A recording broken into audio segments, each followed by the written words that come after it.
Jamalawama tena. Mimi yao sikupendi na mpenda kadogo haya kuliko tunakuja kwenu waupo.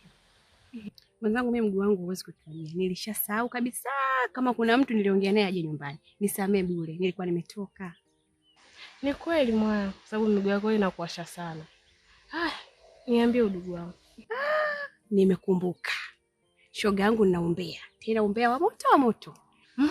Niambie udugu, maana kitambo sijapata udambu wako, niliumisi. Kumbe mume wake Kipipi anatembea na Shakila. Wewe. Doris wewe. Hebu funga mdomo wako, usije kuyazoa na kuyazoa bure. Wewe, yule si shoga yake. Si ujirani mwema yule. Kupeleka hospitali, kurudi nyumbani, kuoshiana vyombo, si kufanya nini? Kuliko ni leo.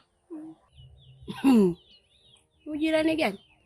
Mimi nimewaona kwa macho yangu, wao hawajaniona. Wanashikana na kuambia wameshikana kwenye mabega, mimi nimewaona kwa macho yangu. Pale alipoenda kumuuguza, sio kwamba aenda kumuuguza, aenda kumchunguza mke mwenzie yule.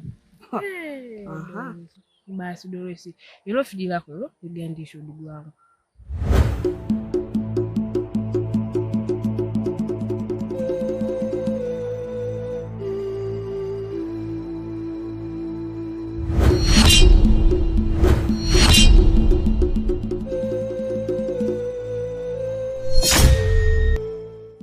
Upo. Shoga yangu mimi siwezi. Friji langu kugandisha haliwezi. Huyo Kipipi mmoja nishamwambia, na hivi ninavyoongea na wewe, sijuko kinachoendelea. Ila nimemwambia asinitaje. Mimi mwenzako kuongea na wewe ila kusutwa sitaki. Na wewe ninavyokusimulia hivyo, ole wako uende ukaongea Doris sitaki. Simo. Doris wewe. Friji lako yani haligandisha ni atile kidogo tu. Limeshindwa. Ndio maana sikwambiagi mashemeji zako. Maana nakujua. Sijaamua tu. Dakika hizi namfahamu vizuri kabisa. Sema sijaamua tu kufuatilia mahusiano yako. Udugu wangu sijali. Hapa tena. Friji langu mimi sio bovu.